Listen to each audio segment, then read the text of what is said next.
예, 안녕하십니까. 저는 군산에서 목회하고 있는 오지성 목사입니다.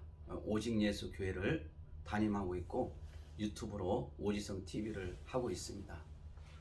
또한 우리 이승만 대통령의 4개 기둥을 붙잡고 또 건국 대통령 그런 내용을 가지고 열심히 애국운동하고 있고 특별히 하나님에 대한 바른 신관, 바로 종교 다원주의자들과의 이런 싸움을 하고 있습니다. 네. 여기 군산의 목회를 여기서 하시게 된 이유가 있으신가요? 예, 있습니다. 저는 원래 고향이 전북 순창입니다. 고추장으로 좀 유명한 곳인데 그런데 우리가 이 군산은 특별히 구암동산이라고 구암교회가 있는데 한강 이남에서 최초로 3.1 만세운동을 일으켰던 곳입니다. 그리고 또 군산은 특별히 전 세계에서 인구 대비 가장 교회가 많은 지역이 군산입니다. 그런데 2020년도 7월 16일 날 그 군산시 의회에서 차별금지법을 만장일치로 통과시켜서 정부 부서에 우리 군산은 만장일치로 찬성한다 이런 의견을 담아서 송부했다는 이 기사를 보고 이 군산을 깨워야 되겠다 이런 마음을 가지고 군산에서 지금 이제 교회를 세워서 한 지가 이제 1년이 조금 안 되고 있습니다. 1년 정도 사역하시면서 좀 뭐 어떤 걸 느끼신 게 있나요?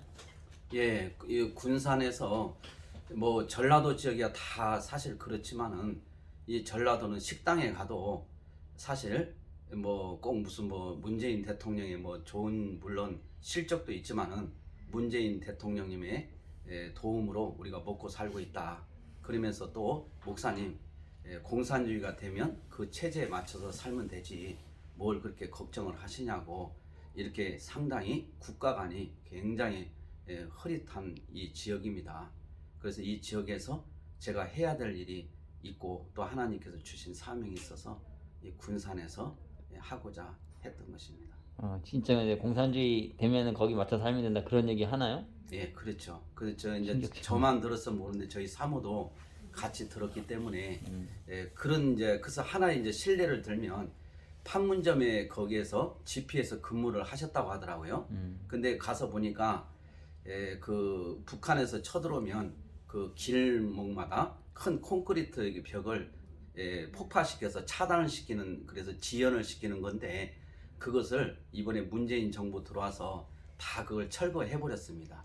그걸 보고 하는 얘기가 미관상 굉장히 좋지 않았는데 아주 미관상 너무 좋게 되었다.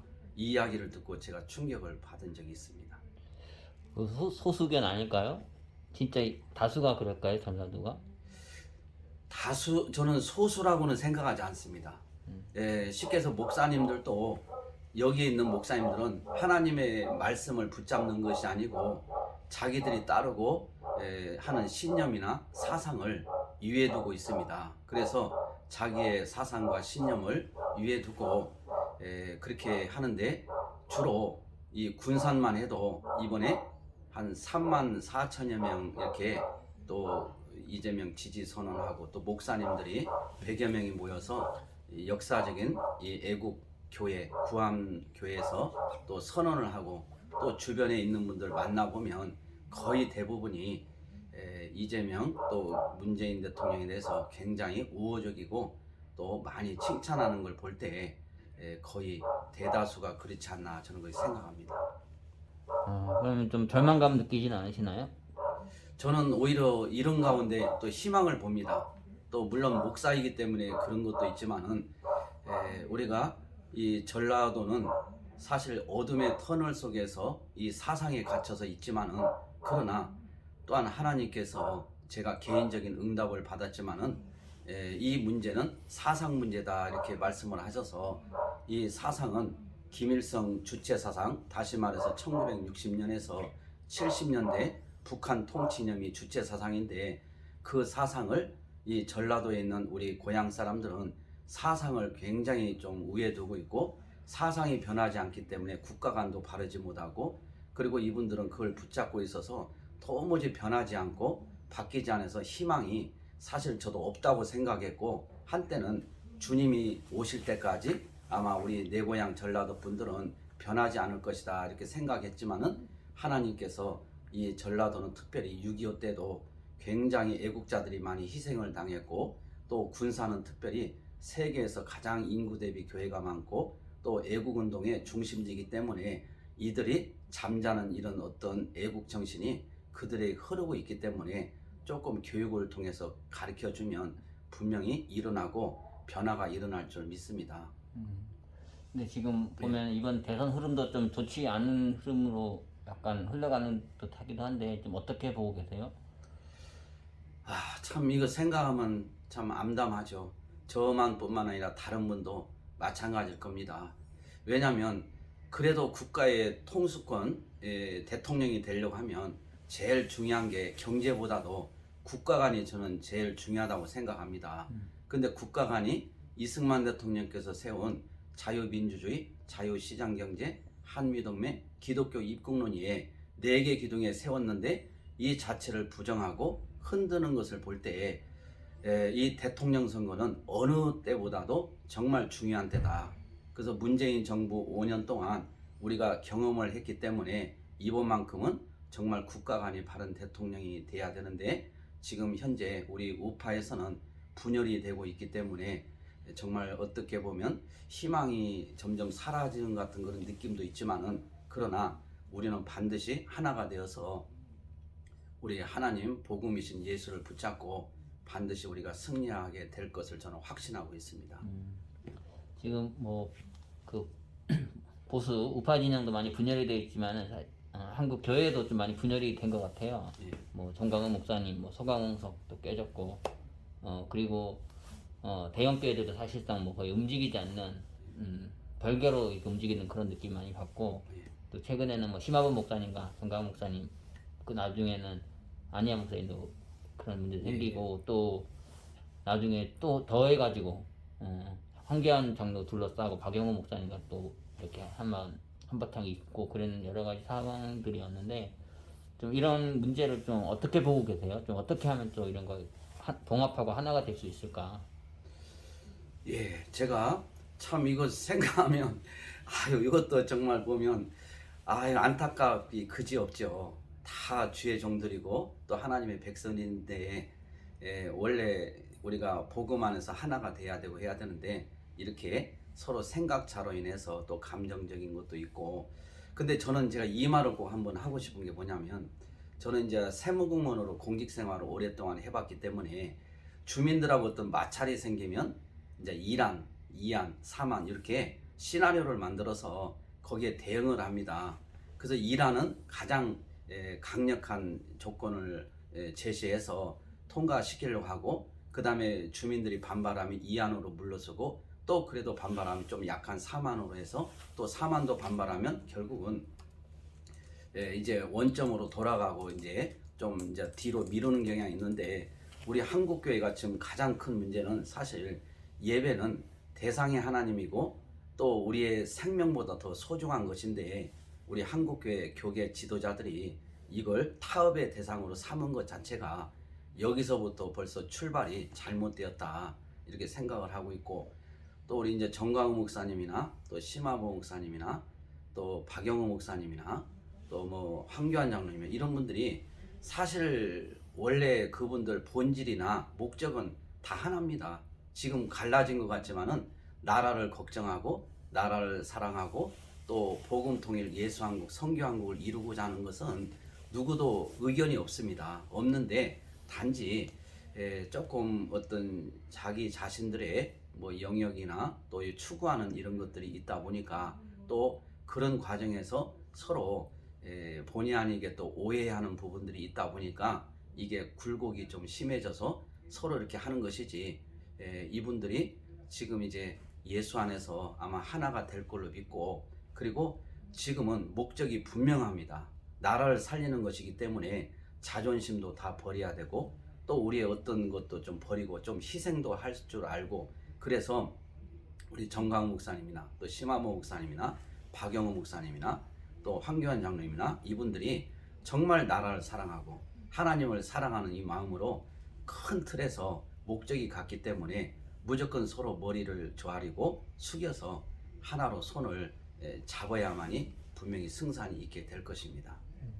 이번에 광주에서 좀 큰 기도 성회가 열릴 예정이잖아요. 예, 좀 이 자리에서 좀 그런 분들이 다 좀 만나서 같이 기도도 하고 회개도 하고 좀 나라가 지금 어려운 상황이니까 좀 이 문제 해법을 놓고도 좀 같이 고민도 하는 자리가 됐으면 좋을 것 같은데 예.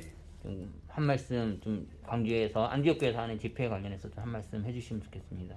예, 그래서 저는 사실 이제 우리가 모든 일들이 따지고 보면 하나님의 절대 주권 속에서 하나님의 섭리하심으로 이루어져가는 과정입니다. 그러니까 지금 우리가 일어나는 이 현상이 우연이 아니라 쉽게 해서 하나님께서 뭔가 우리 하나님의 백성들에게 요구하는 것이 분명히 있다. 그래서 저는 그것을 제가 오래전에 이제 제 개인적인 체험이지만은 저는 종교다원주의 사상으로 보고 있습니다. 다시 말해서 예수 그리스도 외에 다른 종교에도 나름대로 구원의 길이 있다.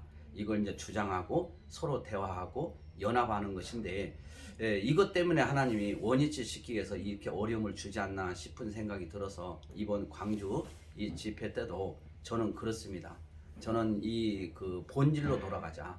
쉽게 해서 지금은 공산주의, 자유민주주의 이 체제 전쟁과 또 진리, 비진리와 진리의 싸움이기 때문에 이것을 분명하게 우리가 중심을 딱 잡아서 이야기를 하고 또 이분들도 나름대로 예수 안에서 우리가 구원을 받을 때 하나님의 전적인 은혜로 구원받았으니까 모두가 다 손을 서로 내밀고 서로 마주 잡고 그래서 이번에 광주역에서 우리가 같이 예배를 드릴 때 하나가 정말 되는 역사가 하나님께서 역사일 줄 믿고 저도 그렇게 기도하고 있습니다.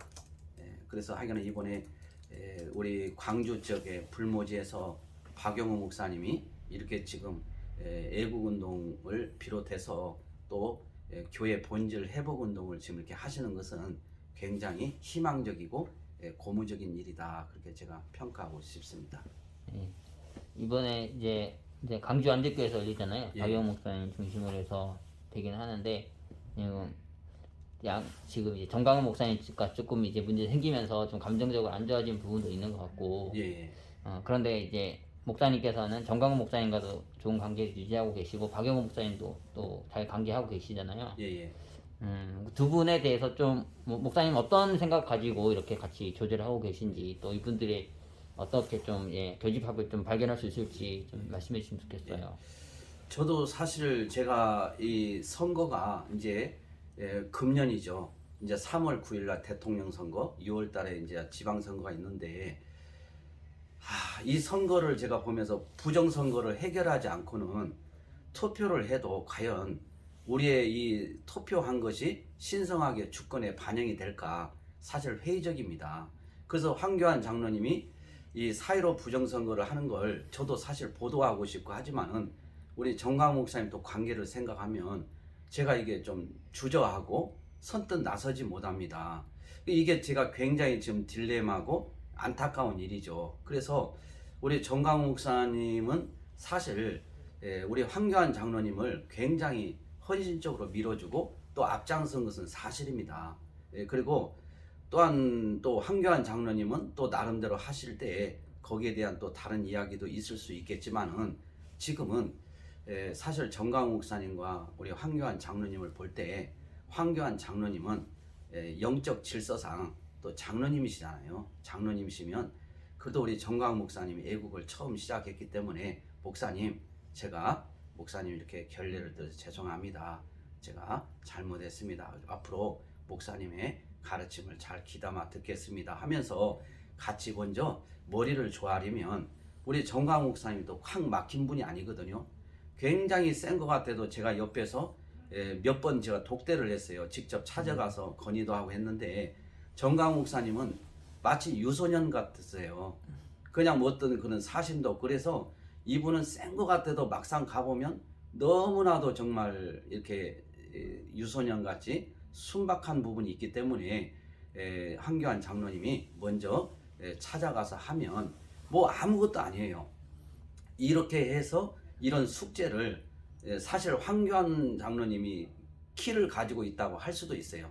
왜냐하면 그분이 먼저 손을 내밀어야 돼요. 왜냐하면 정강 목사님은 황교안 장로님을 도와주려고 하다가 사실 감옥에 가기도 하고 여러 가지 고초를 당한 건 사실이지 않습니까? 그래서 이런 숙제는 황교안 장로님이 이렇게 하시면 저절로 풀려요. 왜냐하면 지금 광주 안덕교 목사님하고도 제가 통화를 하면서 그랬어요.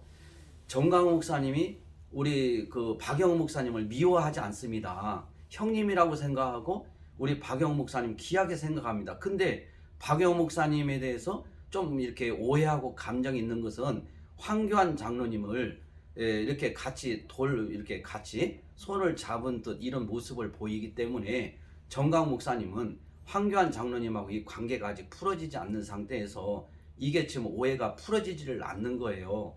그래서 정말 해결의 방법은 황교안 장로님하고 우리 정강 목사님만 해결되면 박영호 목사님을 미워할 일도 없고 우리가 손을 안 잡을 이유도 없고 저절로 되는 거예요. 그래서 박영호 목사님도 나 정강 목사님 정말 존경하고 그런 분 없다. 그래서 우리가 같이 내가 또 감정도 없다 이렇게 하시거든요. 그래서 제가 그랬어요.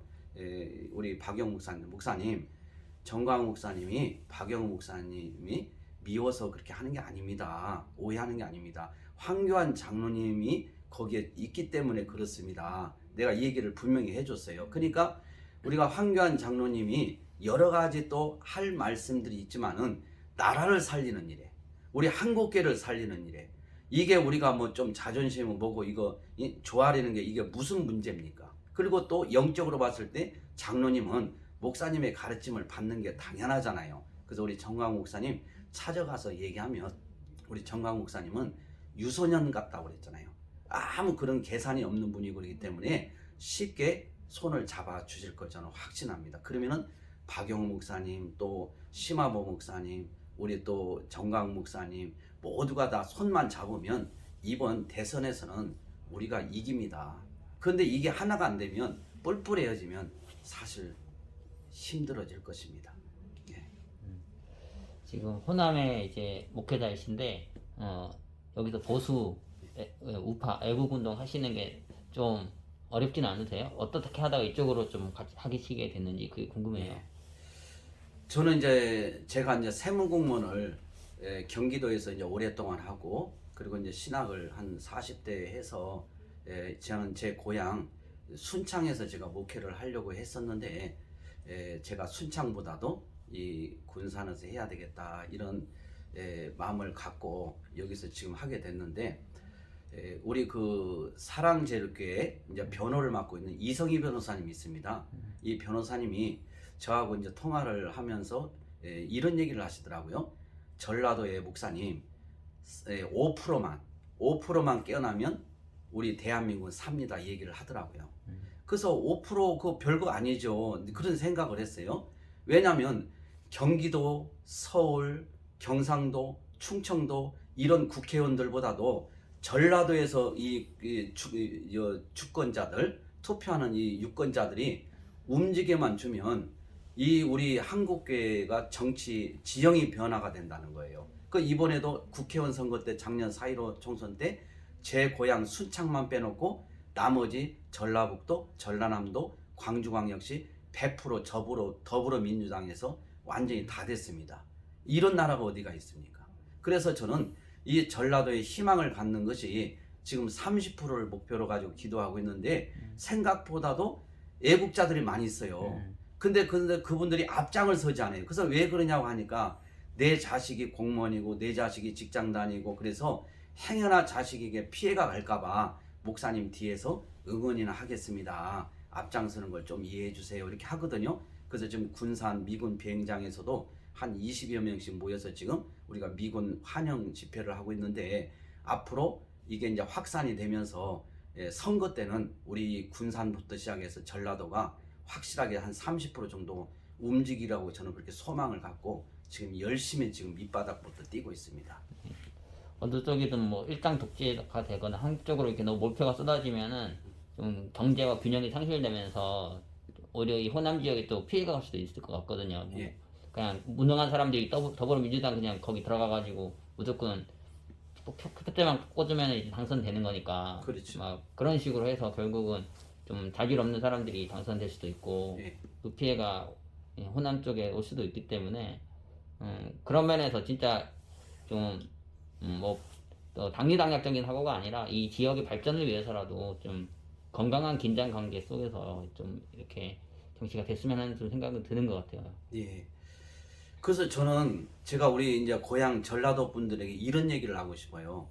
저도 제가 거의 한 7, 8년 전만 해도 무조건 내 고향에 기반을 둔 정치인, 정당을 지지했어요. 그럼 왜 답으로 지지하냐고 하면 답이 내 고향 사람이니까. 내 고향에 이렇게 다른 지역보다 피해를 많이 봤으니까. 이런 생각을 했는데 제가 결정적으로 바뀌게 된 게 뭐냐. 국가 간 문제였어요. 이 국가 간이 우리 자유민주주의 국가인데 어떻게 이렇게 사회주의, 공산주의, 주사파 이런 것을 좋게 생각하고 하는지 이건 아니다. 아무리 경제가 중요하고 먹고 사는 게 중요해도 이보다 더 중요한 것은 바로 국가 간이다. 이걸 가지고 그래서 우리 전라도에 지금 이런 현재 상황들이 보면은 사실 무지한 거예요. 이게 그냥 어떤 편향된 교육 속에서. 그러니까 정강 목사님이 전국을 다니면서 투어하면서 한 게 뭐냐면 똑같은 얘기를 계속 반복해서 하시더라고요. 그래서 내가 봤을 때 아유 목사님이 지식이 저거밖에 안 되나? 왜 똑같은 얘기를 저렇게 맨날 반복하면서 한두 번도 아니고 제가 그렇게 생각했는데 나중에 제가 깨달은 거예요. 반복을 통해서 처음에는 그냥 외면해버리고 두 번째도 외면해버리고 근데 나중에는 뭘 저렇게 반복해나 이 관심을 갖게 되더라고요. 그래서 그때 많이 사실 애국자들이 깨어났어요. 그래서 이 전라도가 정말 앞으로 예수 믿는 사람들이 이 지역에 따라서 이 전라도가 지금 한 40% 가까이 돼요. 굉장히 많아요. 예수를 믿는 사람들은 깊은 소식은 복음 안에 있기 때문에 이 사상도 쉽게 해서 올바르야 되는 거예요. 근데 이 올바르지가 않고 다른 잘못된 사상을 무조건 따르는 것은 잘못됐거든요. 그러니까 우리 전라도에 있는 분들이 정말 이제라도 몰랐으면 좀 알고 배워서 그리고 이 지역에는 깃대만 꽂으면 무조건 되는 거예요. 지금 이번에도 사실 보면은 더불어민주당이나 이런 분들끼리만 서로 공격을 아니 서로 그 선거 유세하고 출마하고 여기에서 나오는 것이지 다른 당은요 옆에 들어가지도 못해요. 맨날 내 고향이니까 이것을 타파하지 않으면 내 고향 전라도는 어떤 역사적으로도 그렇지만은 첫째로 하나님 앞에 정말 이건 책망을 듣게 될 것입니다. 그래서 정신을 똑바로 차리고 이번은 우리가 정말 자유민주주의, 자유시장경제, 한미동맹, 기독교육분노 이승만 대통령의 건국정신을 확실히 이번에 전라도가 한번 확실히 보여줘서 하나님의 영광을 드러내고 대한민국을 살리는 내 고향이 되었으면 좋겠습니다. 근데 전라도 호남이 좀 이렇게 된 부분이 5.18 문제가 사실 제일 큰 문제 중에 하나고 최근에 이제 그 두 분 돌아가셨잖아요. 전두환 전 대통령 돌아가셨는데도 좀 그분들이 좀 수모도 당하시고 묘지도 잘 찾지 못해서 이 문제가 좀 어떻게 좀 매듭이 져지지 않으면 계속해서 이렇게 갈 수도 있겠다는 우려가 들더라고요. 목사님 이 부분에서 좀 어떻게 생각하세요? 사실은 이제 5.18 문제는 굉장히 민감하고 또 이게 잘못된 왜곡된 이야기를 하면 처벌을 받는 법안까지 이미 발의가 됐기 때문에 사실 하지 못하지만은 저는 이 나라와 대한민국이 앞으로 장래나 미래를 생각하면 이제 그 아픔을 가지고 너무 이것을 어떤 정치인들이 이용하는 이런 것이 저는 사실 많이 느껴요. 제가 이 전라도다 보니까 제가 알 수 있거든요.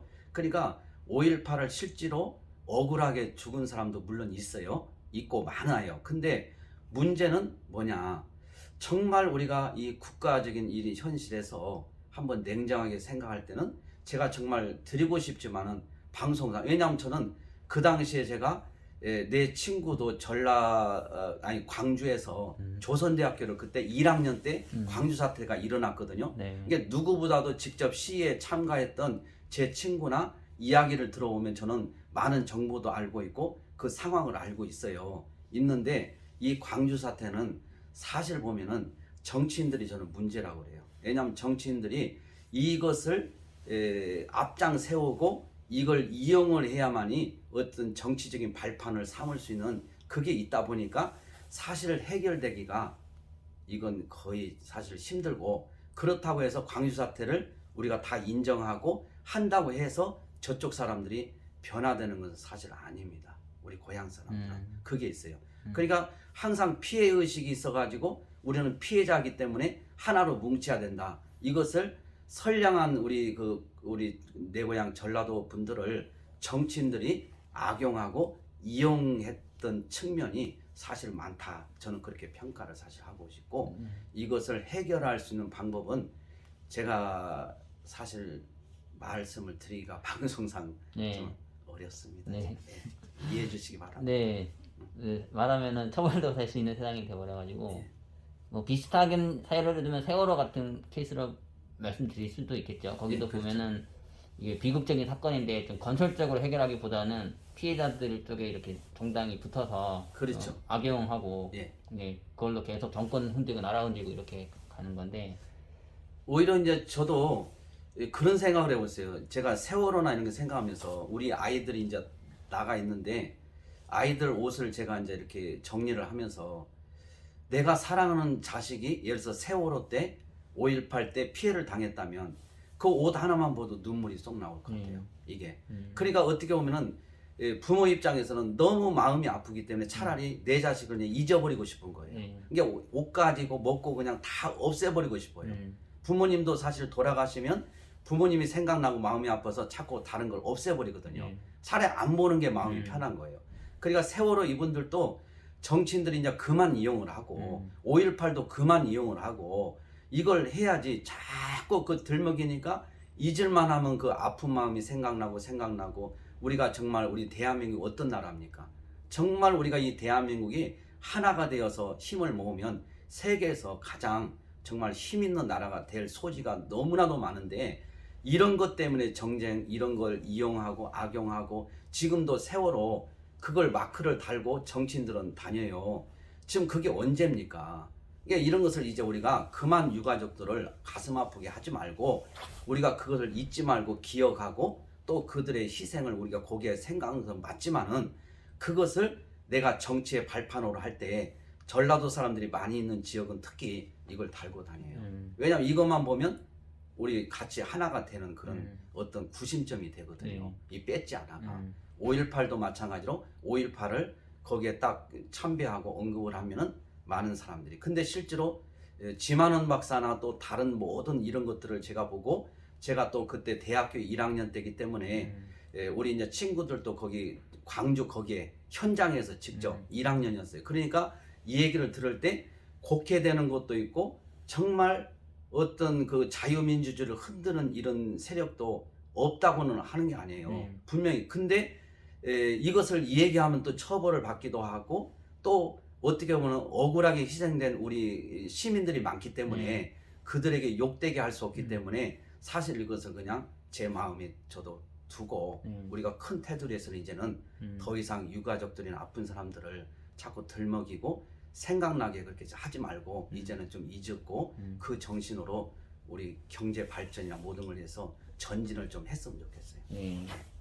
사실 뭐 기독교도 이제 희생을 말하잖아요. 희생을 기억하면서 미래를 창조하고 더 그 희생을 헛되지 않게 하는 삶을 살려고 이렇게 노력을 하는 그런 방향, 좀 건설적인 방향을 가는 게 옳은 것 같은데 그거를 좀 미움과 증오와 이런 분열로 이렇게 사용하는 거는 좀 기독교인으로서는 좀 긍정적이고 타당한 방법은 아닐 수도 있는 것 같아요, 그렇죠? 그렇죠. 이게 정치인들이 사실 수준이 이게 이제 어떤 분이 그러더라고요.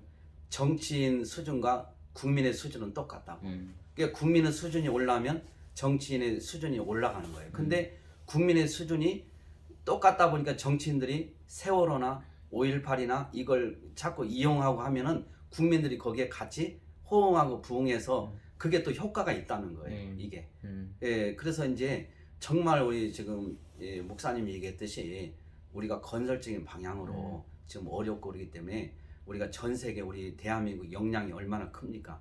그래서 그쪽으로 나가고 우리도 또 어떻게 보면 복음으로 또 통일해서 우리 북한의 우리 동포들 지하에서 이렇게 예배드리고 하는 분들을 우리가 같이 또 이렇게 하는 날도 기다리면서 해야지 그냥 북한의 그 공산주의를 따르면서 그 사상을 따르면서 이걸 하나 되려고 하면은 결국은 그 사상 앞에 우리가 이길 수가 없거든요. 사상은 무서운 거거든요. 그래서 어떤 분이 통일되면 오히려 6.25 때보다도 사상 전쟁으로 더 많은 사람이 희생당할 거다 이야기를 하는 게 제가 사실 공감을 하고 있어요. 사상이 그렇게 무섭더라고요. 예.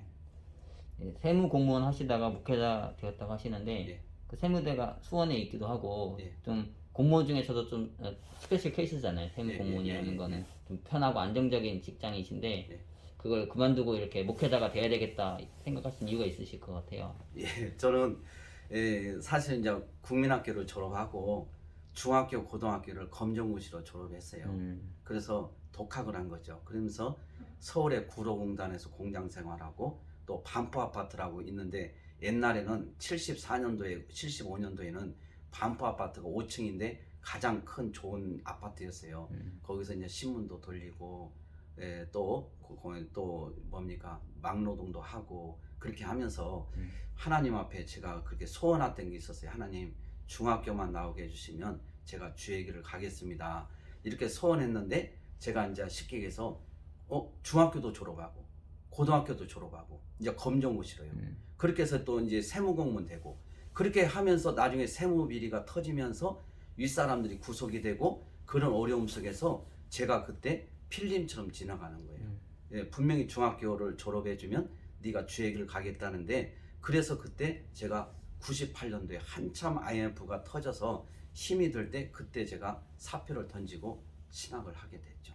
예, 하나님 그 약속을 지키기 위해서요. 예, 그렇게 해서 신학을 하게 된 거예요. 네. 목회를 하고 이게 한 48 정도에 제가 했으니까 좀 늦게 한 편이죠. 네. 예. 그럼 여기 이제 군산에서 목회하기 전까지는 주로 어떤 일을 그럼 해오신 건가요? 이거 하기 전에는 저는 이제 목사님들을 대상으로 전국에 다니면서 세미나하고 또 저는 화가입니다. 이제 화가로 등단을 해서 그래서 이제 서울 세종문화회관에서도 한 3번 정도 전시를 하고 그래서 그 달란트로 지금 오직예수 기념관에서 이승만 대통령과 또 종교다운지 하는 바른 신관 이걸 제가 작품으로 지금 하고 있거든요. 그래서 그 작품 활동을 지금까지 계속 해왔고 또 시인으로 또 글도 쓰고 또 책을 한 10권 정도 제가 집필을 하고 또 신학교에서 강의를 지금 쭉 해오면서 이렇게 하고 또 복지 계통에서도 제가 좀 이렇게 근무를 좀 하고 그랬습니다. 그러니까 다양한 방면의 활동해 오셨는데 오시성 TV나 또 광화문 애국 활동한 거 보면은 그쪽만 관심 가졌던 걸로 생각하실 분도 있으실 것 같아요. 예. 근데 오시성 TV는 좀 왜 해야 되겠다 생각을 하신 이유가 있으신가요? 저는 사실 이제 이런 인터넷이나 이런 것은 전혀 관심도 없고 할 줄도 모르는데 제가 이제 그 우리 정광 목사님 광화문에 애국운동 할 때 저희 교회에서 성조기와 태극기를 흔들면서 애국 집회를 우리 교회에서 하자는 거예요. 그래서 제가 그럼 같이 하자고 그렇게 하면서 어떤 분이 그러는 거예요. 목사님은 유튜브 체질 같으니까 하시라고. 그래서 정강 목사님 이제 유튜브를 달아 교육을 시켰나 봐요. 그래서 거기에 이제 깨알같이 쓴 것을 그걸 가져가지고 계속 하라고 해서 귀찮아가지고 유튜브로 이제 시작을 하게 된 거예요. 근데 저는 사실 제가 꿈을 꾼 게 뭐냐면은 이제 이 종교다운주의 싸우기 위해서 우리 장로교단처럼 목사다 보니까 대속일의 문답과 웨스트민스터 신앙고백서는 우리 장로교단의 헌법에 명시가 돼 있어요. 교리사하고 신앙고백서로 이걸 근데 이것을 너무 홀대하는 것 같아서 뭐 이단이든 사입이든 또 다른 데는 교리를 굉장히 중요시 여기는데 그래서 저는 교리주의자는 아니지만은 우리가 믿고 있는 신앙의 조항이나 뼈대를 모르면 안 되겠다. 그래서 이것을 책을 쓰게 되면서 이 교리를 앞으로 내가 유튜브로 이걸 방송을 해야 되겠다 했는데 애국운동을 통해서 구독자가 늘어나면서 지금 수요일하고 금요일날 이제 이거 교리 지금 제가 강의를 하고 있죠. 지금. 그러니까 저 보니까 한국개혁주의 교리 강해 연구소 소장 이런 직책도 있으시던데 지금도 계속 하고 계시나요? 예, 그것도 오래전부터 설립을 해서 거기서 이제 책을 내고 한 10권 정도 됐어요. 내고 그렇게 해서 지금도 교리주의자는 아니지만은 성경에 부합된 교리는 그 자체가 진리다. 저는 그렇게 확신하는 사람입니다. 그러니까 그런 좀 공부해온 목사님과 교수님의 입장으로 요즘에 지금 좀 한국 사회에서 돌고 있는 종말론 이런 부분에 대해서 좀 어떻게 생각하고 계세요?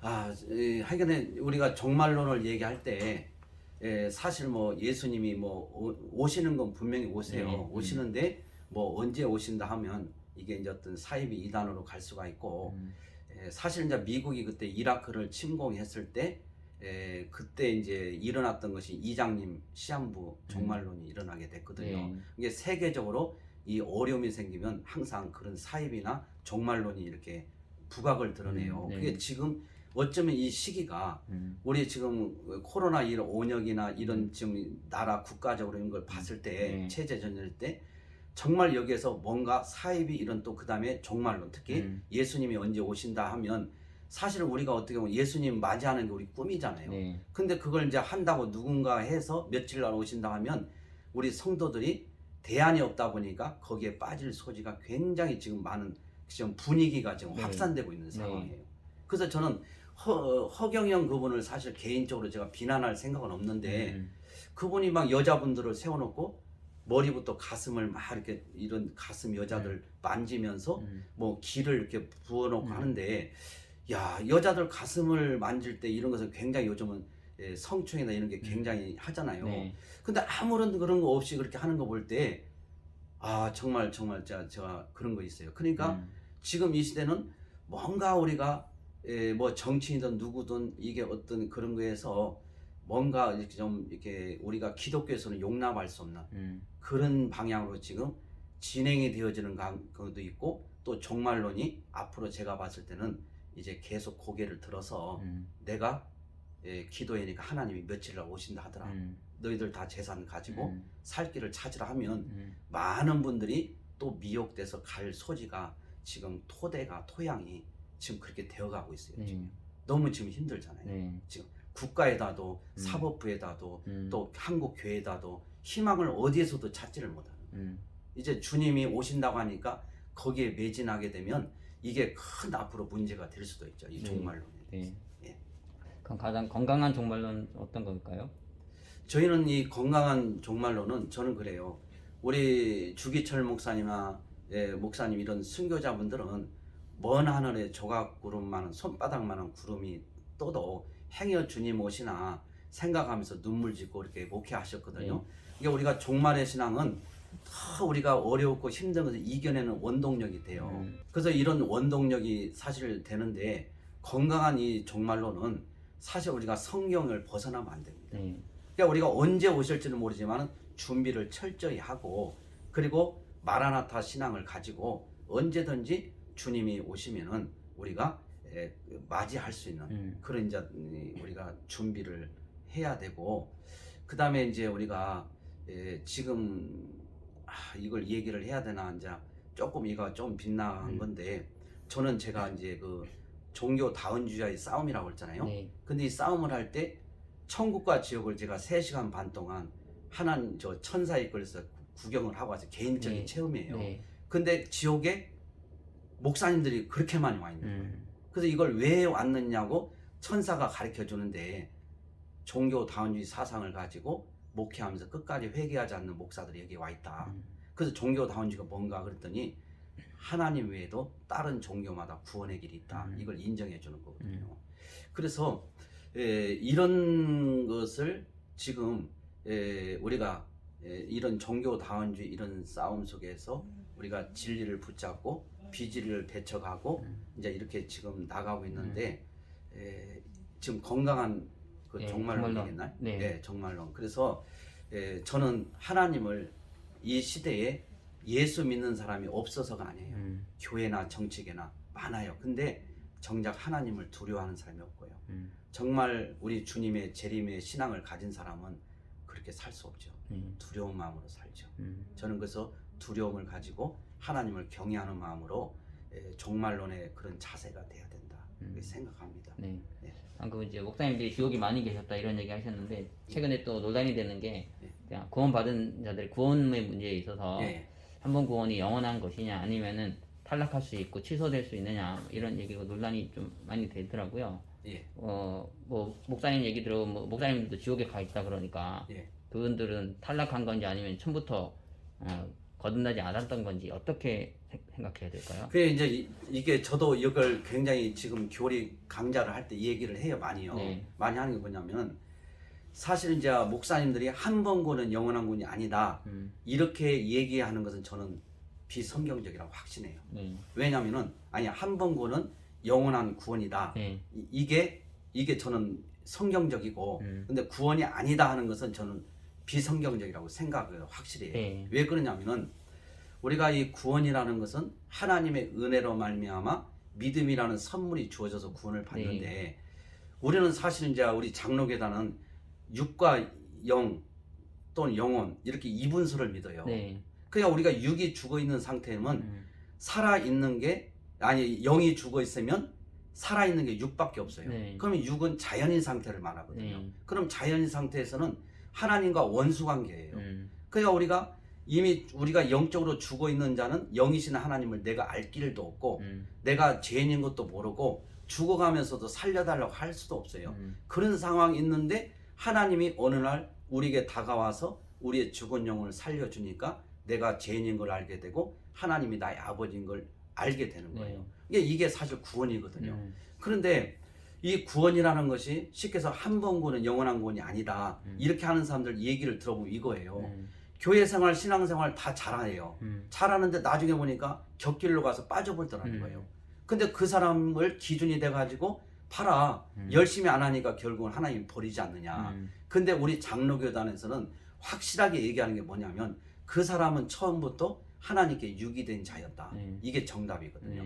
왜냐하면 하나님께서 우리가 성도의 견인이라고 이제 저도 있는데 성도의 견인은 다른 자범죄나 이런 것은 하나님이 우리의 죄를 깨닫고 우리가 어떤 사람인 걸 알게 하기 위해서 하나님이 허용을 때로는 해주시는데 우리가 믿음에서 이탈한 것만큼은 하나님이 절대로 허용하지 않는다는 거예요. 택한 자들은. 그러니까 우리가 그게 확신이 되고 그게 이로가 되고 내가 잘못하고 해도 사실 이렇게 우리가 하나님께 확신하고 구원을 받잡고 가는 것이지 만약에 내 행위로 노력으로 구원을 잡아간다면은 누가 내가 하나님 앞에 떳떳하다고 할 수 있겠습니까? 못 하거든요.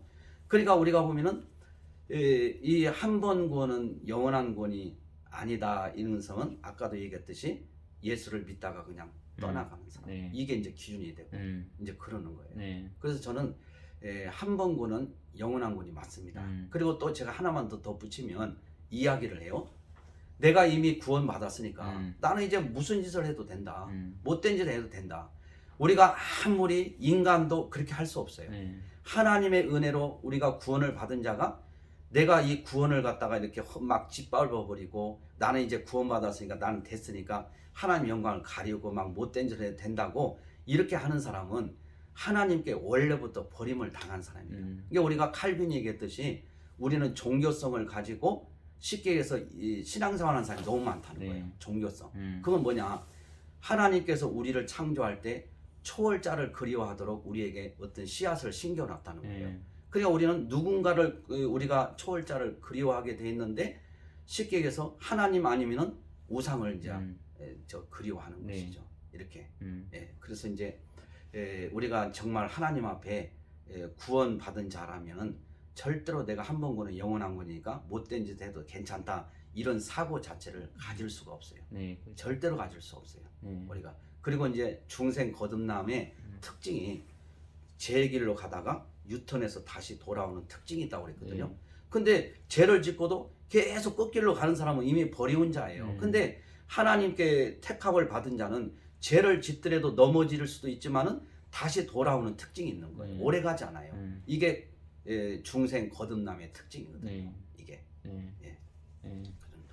지금 그런데 이런 한 번 구원 영원한 구원이다 이런 거에 대해서 구원 파교리다 이렇게 얘기하는 사람도 있더라고요. 아 구원파요.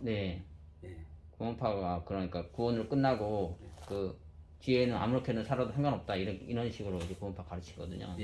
그래가지고 뭐 결국은 장로교의 그 형도 견인교리가 그런 식으로 갈 수 있지 않냐 그런 식으로 얘기하더라고요. 근데 이제 뭐 사입이나 이단들은 우리가 좋아하는 단어는 다 쓰고 있어요. 그들은 뭐 우리가 재림도 사실 보면 우리의 정말 우리의 재림신앙으로 사랑에 맞는데 자꾸 종말론 시한부 종말론 얘기하니까 네. 재림 얘기하면 마치 그냥 이단같이 네. 비춰지고 그렇죠. 또 그러니까 이런 것들이 사실 이제 구원파에서는 이 구원 문제를 가지고 사실 이렇게 흔들고 있고 또 마귀들 또 이 종말의 때가 다가오면 가장 우리를 흔드는 게 사실 구원 문제예요. 네. 그래서 이 구원 문제를 내 기준에서 내 것을 가지고 확인하려고 하면은 다 넘어지게 돼 있어요. 이게. 그러니까 구원파에서 구원받았습니까? 우리한테 처음 물어보면 우리가 윤리 도덕적으로 하나님 앞에 매일같이 면목 없이 살아다 보니까 뜨끔하는 거예요. 그리고 당신 죄 짓는 거 얘기해 주면은 확신을 못 해요. 그러니까 이게 문제인 거예요. 우리가 구원을 내가 노력해서 이루어지는 게 아니고 우리가 행위는 사실 뭐냐면 하나님의 백성이 되고 구원을 받았으니까 거기에 대해서 내가 성화 차원에서 변화가 되어서 주님을 닮아가고 행동이 변화되는 것이지 내가 구원받기 위한 조건으로 행위를 요구하는 게 아니에요. 이게. 그런데 지금 사람들은 되게 보면 마치 이제 어떤 행위를 주장하고 그러다 보니까 구원을 하나님의 은혜에서 찾으면은 내가 좀 부족해도 나 확신한다. 예? 나는 내가 구원을 내 노력으로 받은 게 아니라 하나님의 은혜로 받은 걸 나는 확신하고 그래서 하나님에게서 구원을 찾으면 흔들리지를 않아요.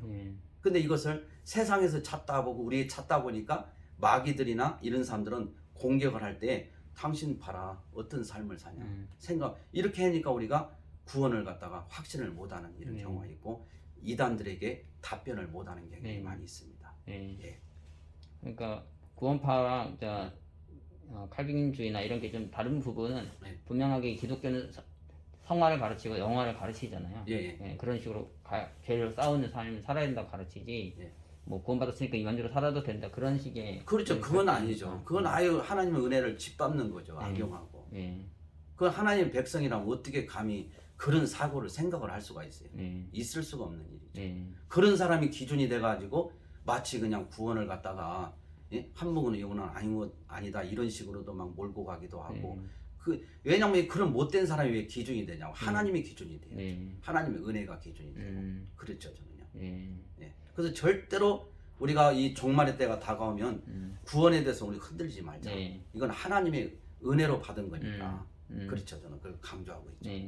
근데 또 성경 보면 이제 마지막 때로 가면 갈수록 좀 믿는 자들이 미혹당한다거나 뭐 신앙을 버린다거나 흔들린다거나 이런 뉘앙스를 주는 성경 구절도 또 있으니까 그렇죠. 일단 더 많이 들끓는 것 같거든요. 그 부분은 어떻게 봐야 될까요?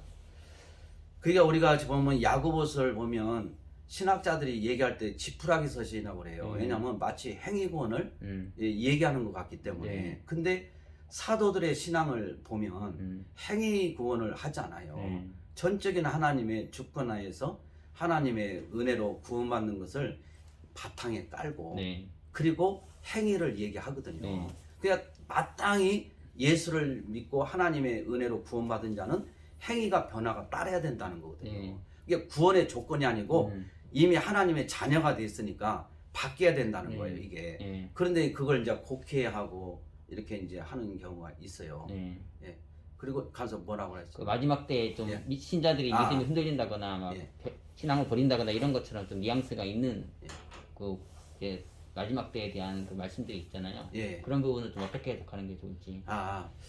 그러니까 지금 보면은 그런 걸 생각하면 마치 우리의 노력으로 또 어떤 또 우리가 신앙을 열심히 하지 않으면 마치 미혹돼서 믿음의 길에서 이탈하지 않을까 이런 이제 생각을 이제 가질 수도 있지만은 우리가 항상 본질에서 항상 생각을 저는 해야 된다고 생각해요. 뭐든지 저는 원칙을 중요시하고 본질을 중요시하는데 그러니까 우리가 이 구원 문제 같은 경우는 내가 이것을 이뤄가겠다 이렇게 생각하지 말고 우리가 사실 보면 구원의 서정이라고 해서 부르심부터 영화까지 이렇게 단계가 있는데 성화는 사실 우리가 보면은 어떻게 보면 구원을 이뤄가는 이거예요. 계속 주님 오실 때까지. 그러니까 마치 내 노력이 개입되는 것 같지만은 우리가 자유의지조차도 하나님의 주권 안에 있다. 이게. 그러니까 우리가 노력하는 것 자체도 하나님의 은혜 속에 있어야 되기 때문에 늘 우리가 신앙생활하면서 하나님을 중심으로 또 그분의 말씀에 순종하고 그래서 가까이 두고 이렇게 하면서 그 원칙만 딱 붙잡으면 우리가 뭐 흔들릴 일도 없고 또 그런 말씀이 또 비슷하게 있기 때문에 네. 이런 데서 그게 있을 것 같아요. 네. 그래서 그럼 최근에 이제 백신 때문에 또 문제가 많잖아요. 그거 실제로 사회적으로 지금 많이 문제가 되고 있고 그걸 또 종교적으로 연결시켜서 종말론과 또 연결시켜서 666이다 뭐 이렇게 얘기하는 분들도 있고 백신 때문에 이래저래 참 힘든 것 같습니다. 그거를 좀 성경적으로 신학적으로 어떻게 보면 좋을까요? 백신이요. 네, 이게 666의 편지 아닌지 그리고 666이라는 게 도대체 뭔지 이런 것도 좀 말씀해 주시고 지금 또 백신 문제 가지고 교회가 또 어려움을 겪고 있고 또 돌아가시는 분 후유증 겪는 분들도 있고 이런 상황에 대해서 좀 어떻게 좀 대처하는 게 좋을지. 저는 제가 네. 이제 밖에서 이제 개를 2마리를 키우고 있어요. 네. 2마리를 개를 키우고 있는데 많은 생각을 했었어요. 뭐냐면 이 개를 갖다가 이제 어떤 목사님이 주고 가서 이제 유기견 센터에다 제가 갖다 줬어요. 이제 그분들이 오늘 가져가더라고요. 그런데 이제 애들이 아빠 우리들 의견도 안 들어보고 개를 갖다 줬다고 울고 애들이 난리 난 거예요. 그래서 제가 그걸 다시 가지로 해서 우리가 맡긴 거니까 다시 달라고 하니까 목사님 이제 그냥 주는 게 아니고 이제 여기 다 등록이 돼서 다시 분양을 받아가세요. 그게 방법밖에 없습니다. 그러더라고요. 그래서 분양을 받은 대신 동물병원에 가서 칩을 박으라는 거예요. 그래서 칩을 박으라고 해서 개 2마리를 싣고 가서 이제 의사 선생님이 이제 오시더만 머리 부분, 정수리 부분을 털을 이렇게 갈라가지고 잡고 있으라고 하더라고요. 그래서 제가 이제 잡고 있었어요. 있었더니 주사기 물하고 주사하고 가자 이렇게 꽂아가지고 쭉 빨아들여서 머리다가 주사를 넣더라고요. 그리고서 이제 제가 해서 이제 2마리를 하고 나서 선생님 칩을 박아준다며 왜 이렇게 주사만 넣으신 걸 때 이게 칩입니다 그러더라고요. 그래서 이제 그렇게 해놓고서 그게 제 정보가 다 들어가 있다는 거예요. 그 속에 이제 뭐 오지성 뭐 해가지고 다 주소 어디 해가지고 이게 만약에 이런 것을 장난을 치려고 하면 얼마든지 우리에게 이런 걸 주입을 시켜서 정보나 이런 것을 그냥 기계만 갖다 대면 우리의 정보를 다 아는 거예요. 그냥 뭐 어디 할 것도 없고요. 이 주사 맞히면.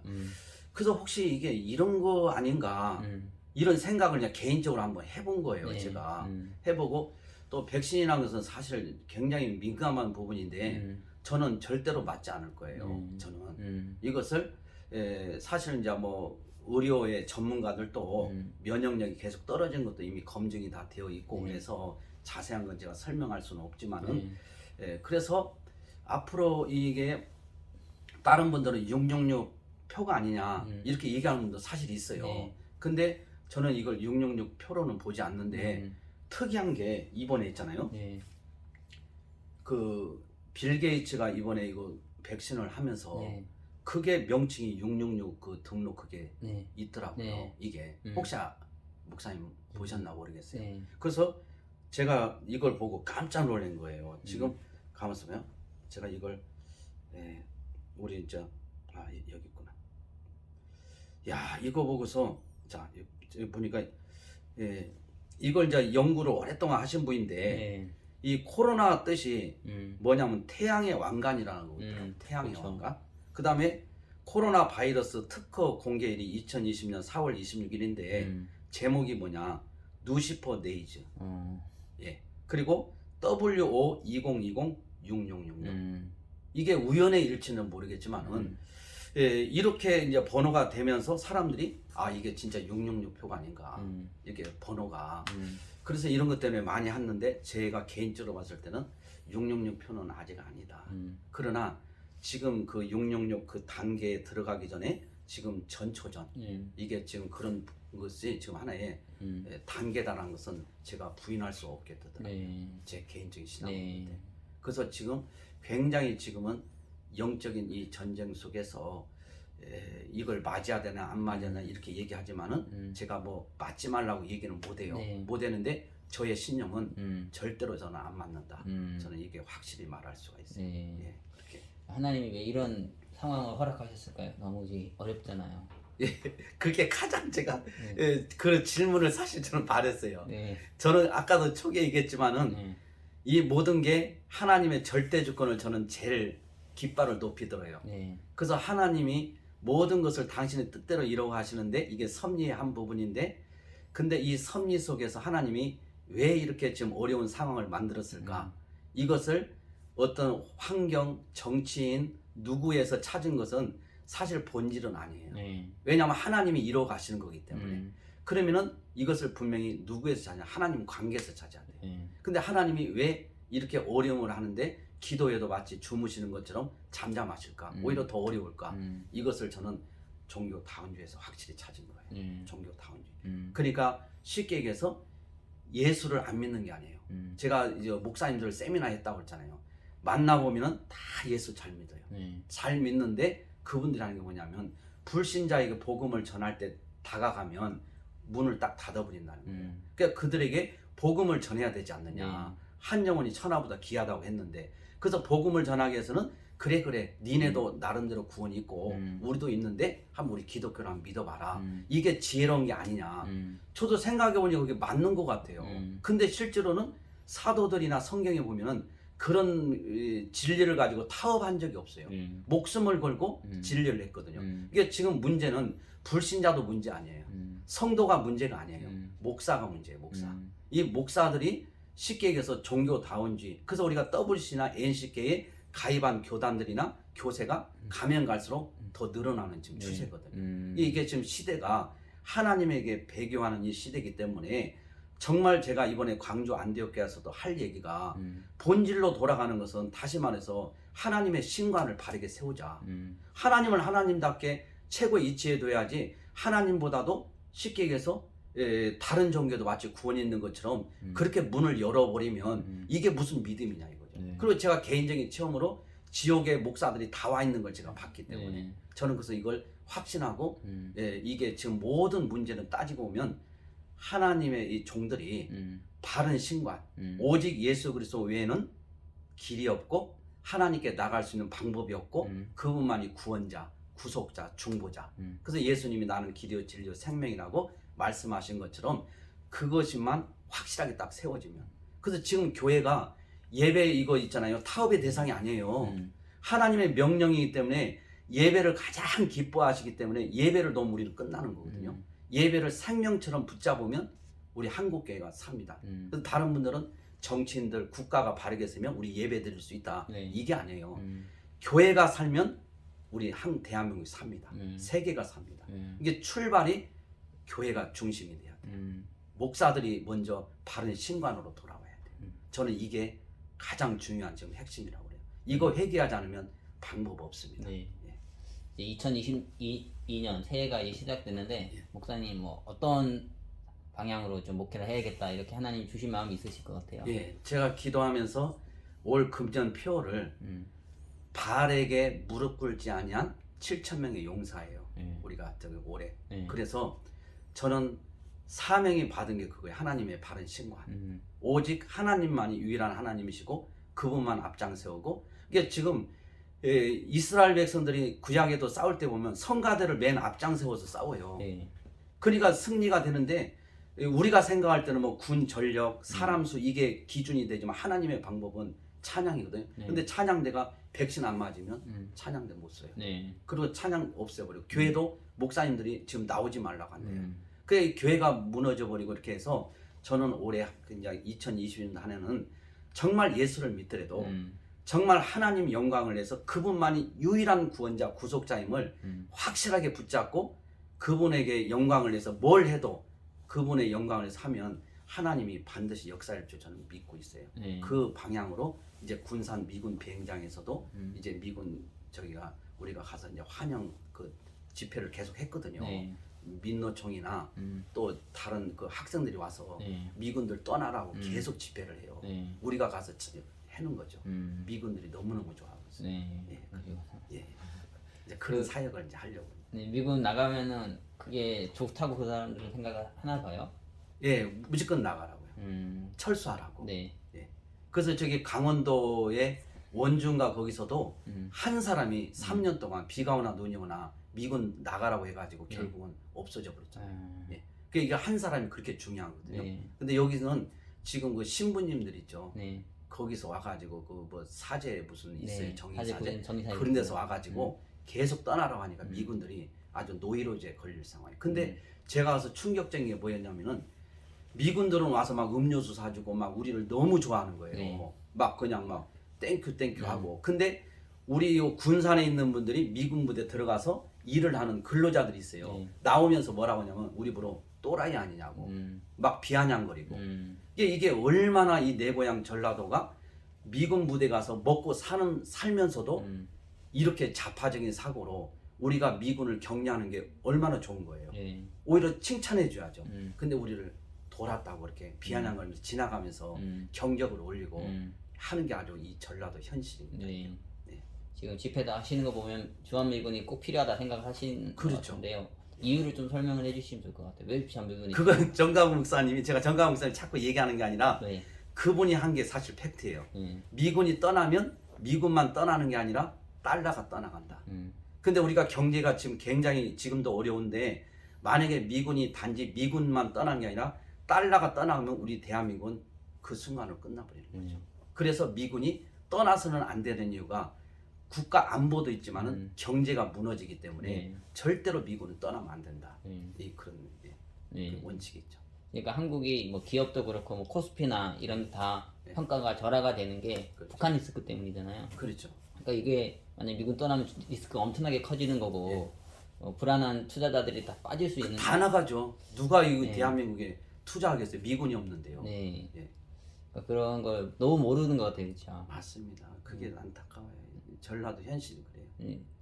근데 목사님 열심히 활동하시면 좀 설득이 되실 것 같은데 이거는 쉬운 얘기라서.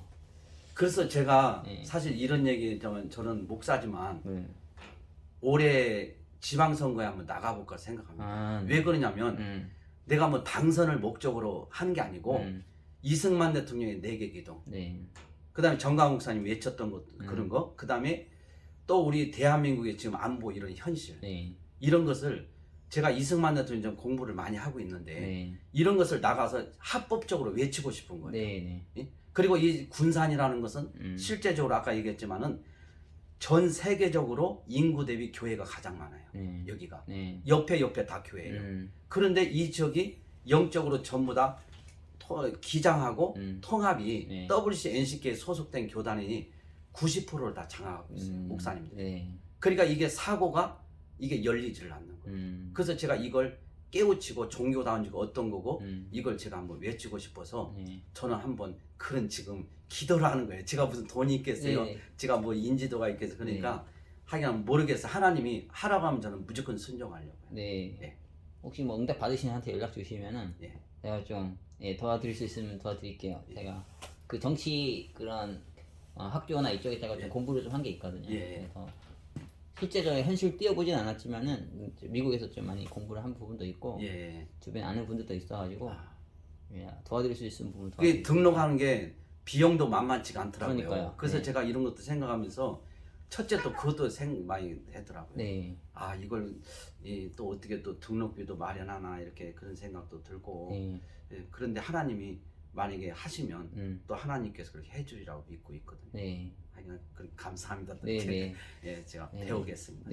여기 군산 쪽에 말씀하시는 대로 기독교인이 그렇게 많고 교회가 그렇게 많은데 이게 그 한쪽으로 이렇게 완전히 쏠릴 수 있다는 게 사실은 복음이 사상을 못 깨고 있다고 봐요. 그렇죠. 그게 핵심이에요. 왜 그런가요? 그래서 이제 저도 내 고향 사람들 만나면은 이게 사상에서 딱 걸리는 거예요. 그래서 제가 이번에 차별금지법 평등법을 우리 군산시에 있는 목사님들 다 거의 찬성이거든요. 군산시 의회에서 의원 중에서 저기 있어요. 장로님도 있어요. 안수 집사님도 있어요. 집사님도. 근데 만장일치로 통과를 했어요. 근데 그 법에 지금 많은 분들이 목사님이 단지 동성애했잖아요. 요거만 잘못됐다고 얘기해요. 요거만. 그 요거만 빼면 그냥 이거 차별금지법 아무 문제가 없다고 좀 통과시켜줄 지금 그런 모양새거든요. 이 전라도도요. 근데 진짜 중요한 건 사상 차별을 못하게 돼 있어요. 사상. 이게 아까도 얘기했지만 주체 사상. 주사파 사상. 그래서 제가 이제 주체 사상을 딱 찾아보니까 1960년, 70년 북한 통치 이념이 나와 있고, 그다음에 주사파 세력은 북한 통치 이념인 그 주체 사상을 남한 정부에 실현하려고 하는 단체라고 나와 있더라고요. 근데 이 사람들이 지금 자유민주주의 체계를 그냥 무너뜨리려고 하는데 이들을 갖다 국회로 다 보내고 시장 다 해놓고 시의원, 도의원 다 뽑아줘요. 그러니까 이 목사들이 지금 정신을 차려야 된다니까요.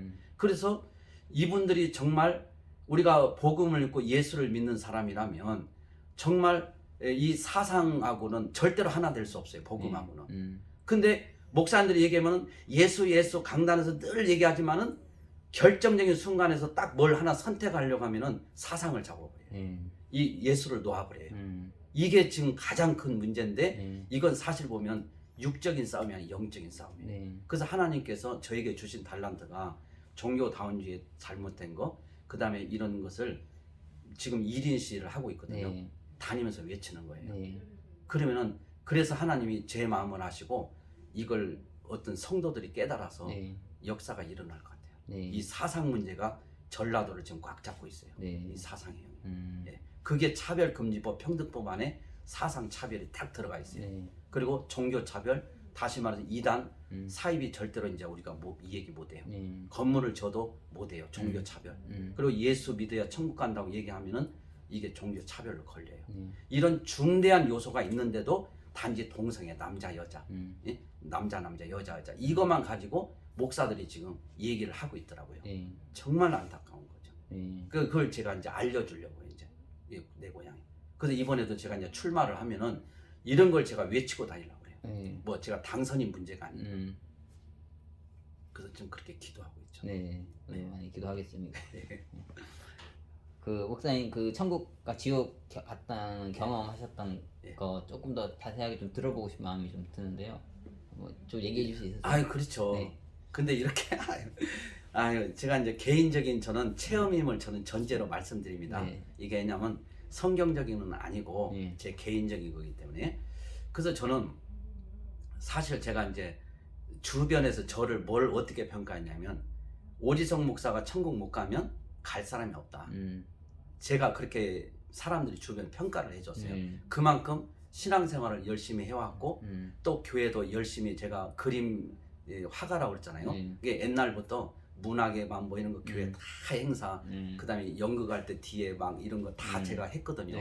그리고 모든 일을 하다 보니까 인정을 받았어요. 근데 제가 어느 날 목회하면서 너무 힘들어서 차라리 내가 죄를 지을 바에 차라리 죽어버리자 그렇게 생각했는데 그 하면서 제가 이제 입신에 들어가 버린 거죠.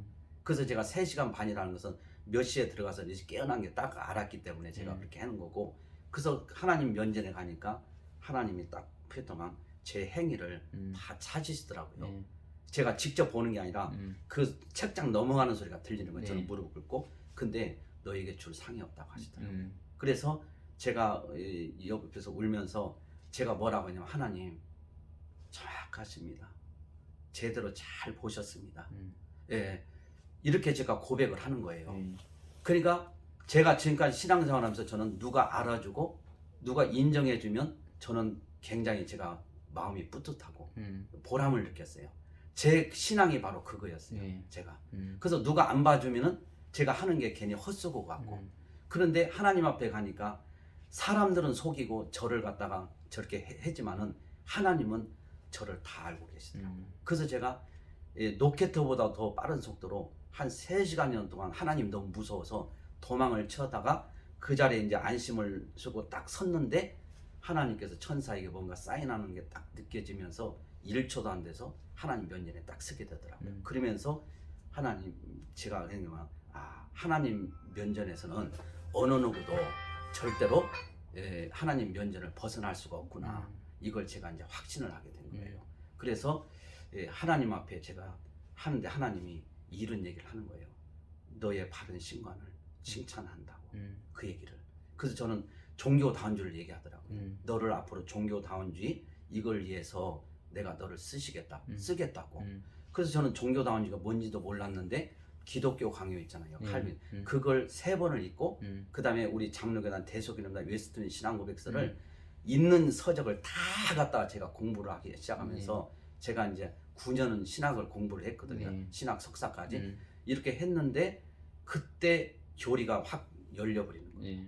그러면서 이 종교다운주의가 어떤 건지를 알고 천주교가 어떤 건지를 알게 되고 이단이 눈에 보이기 시작하고 그래서 목회자 세미나를 하면서 이제 제가 이렇게 여러 가지 하면서 그래서 제가 이 천국에 이제 천사를 이렇게 이제 얘기를 해서 하나님이 저를 구경을 해주라고 이렇게 하시더라고요.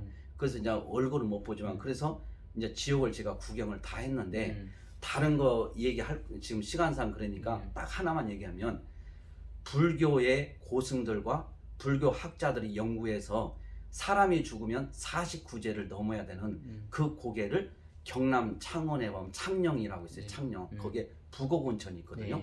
거기다가 그 테마공원을 다 만들어 놓은 거예요. 근데 이걸 제가 보고 만약에 입신에 들어갔으면 그게 연상이 돼서 했을 텐데 지옥에 가서 그 참상을 보고 딱 거기 가보니까 그대로 재현이 돼 있는 거예요. 그래서 제가 생각할 때 이들은 어떻게 자기들이 가는 길을 이렇게 정확히 알고 있지? 제가 막 놀라워하는 거예요. 그래서 제가 그 모양 거기 가보면 그 비참한 건 이로 형상 말할 수가 없어요. 예. 그래서 저는 천국이 영원한 천국이고 지옥은 영원한 지옥인 걸 확실히 알게 됐고 지옥의 참상을 이 시간상 다 얘기는 못했지만은 목사들이 엄청난 그런 속에서 고난을 당하고 있고 이미 돌아가신 분들 있잖아요. 목사님들. 그분들이 거기 지옥에 와 있더라고요. 근데 제가 어떤 분들이 이름을 밝혀달라고 하는데 제가 이 얘기를 저는 하나님과의 약속에서 할 수가 없어요. 저는 그냥 제 경계석으로 삼는 거죠.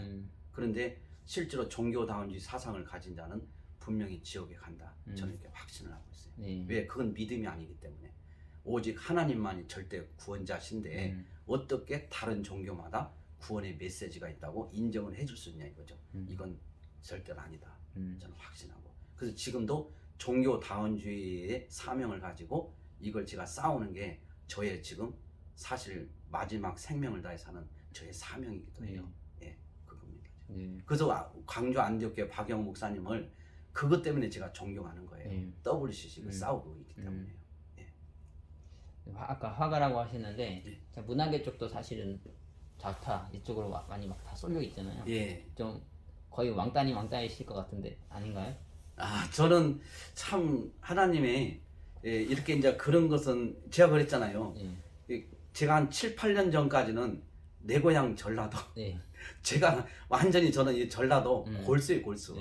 다른 데를 찍으면 배신자라고 저는 생각했어요. 그러니까 그림 그 당시에는 오히려 전라도 하면 전라도를 욕하면 제가 오히려 더 화가 나죠. 김대중 이렇게 뭐 화가 났어요. 선생님인데 어떻게 선생님을 빼보고 김대중이라고 해요. 근데 제가 이렇게 바뀐 것은 불과 한 7, 8년 된 거예요.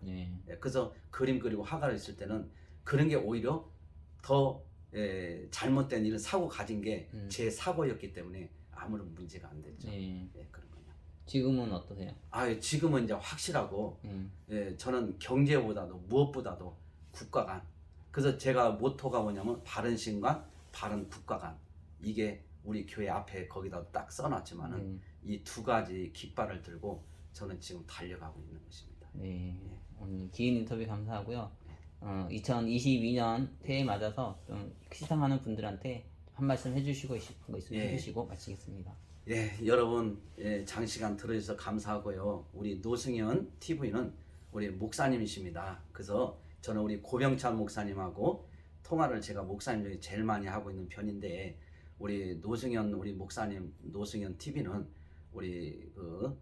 우리 고병찬 목사님을 통해서 익히 제가 어떤 분인 걸 확실히 알고 있었어요.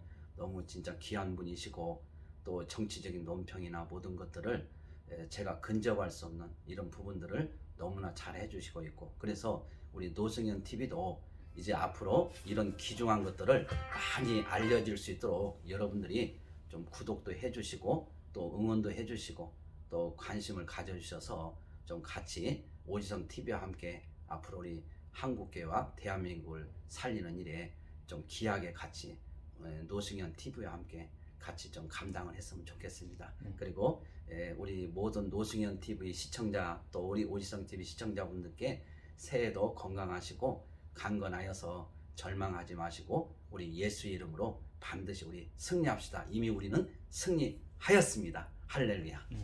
감사합니다. 감사합니다.